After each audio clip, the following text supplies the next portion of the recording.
Check, check. Yon.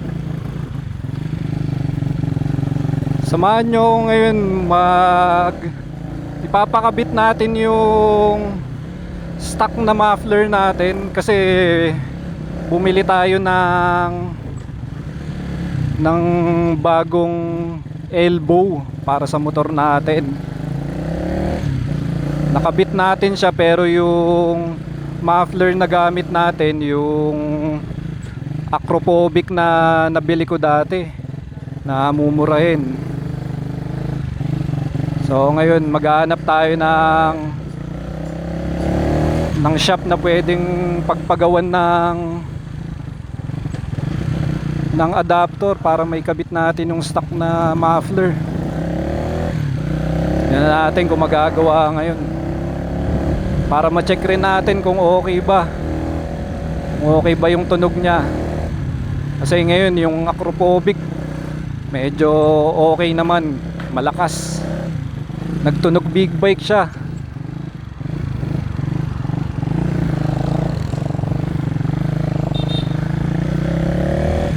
Etong motor pala na gamit natin, Benelli Moto B Evo 200 na red. Yun, medyo matagal na rin siya sa akin, almost 2 years na rin. So far okay naman yung performance niya, pang chill ride.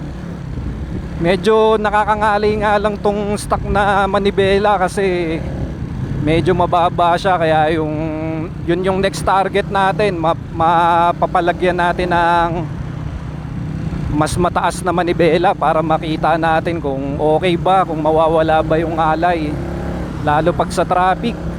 Kasi etong stock na manibela medyo mababa. Okay naman siya, kaso pagka medyo matagal ka na sa biyahe, pag sa traffic lalo, ayun, medyo nakakangalay na, masakit sa kamay. Lalo pagka angkas pa natin si Mrs. Kaya yun yung next target natin, mapalitan ng manibela to after netong muffler ng tambucho. Ayun, next goal natin. Sa papala yung auxiliary light, next na rin natin yun kasi although napalitan ko naman na siya ng headlight bulb na LED, medyo lumiwanag naman, kaso parang kulang pa, lalo pag sa sobrang dilim na kalsada. Medyo mahirap makakita. Naka-ready naman na yung pagkakabitan kasi may crash guard yung motor natin. Hindi na natin kailangan magpalagay ng bracket kasi doon na lang siya ikakabit. Kailangan na lang natin maghanap ng magaling na mekaniko na marunong sa motor na ganito, kasi medyo mahirap pumanap ng marunong. Mahirap na pagka hindi alam yung motor, sasabihin marunong, yung pala pagpa-practicean lang yung motor mo, mahirap na, pagsisisihan natin yan. Ayun, ewan ko kung naririnig nyo yung tambucho natin, medyo maingay na siya. Di tulad nung stock na elbow niya, may catalytic. Sobrang hina nung tunog nung ano natin, ng tambucho, ipit na ipit.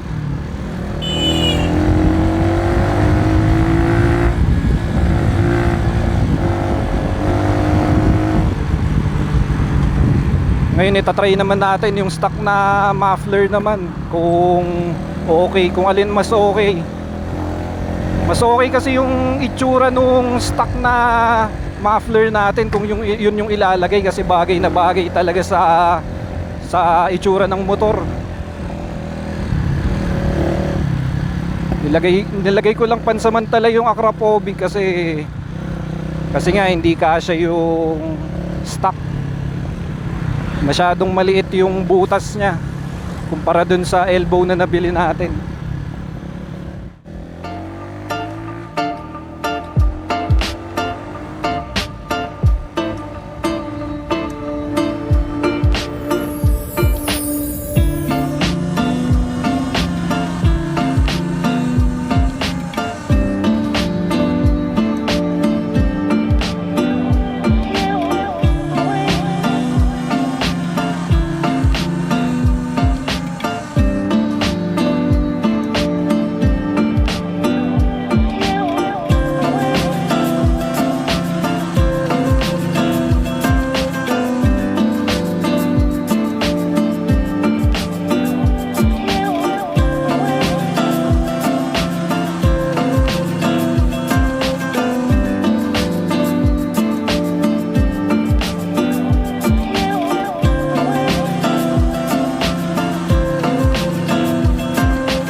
Ay, malapit na tayo.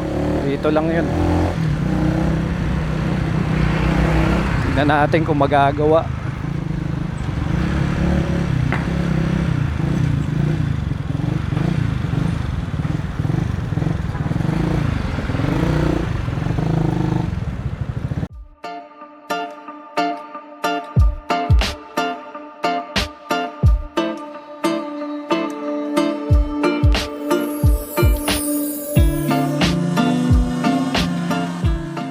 Yun, napaayos na natin, napagawa na natin yung stock na muffler.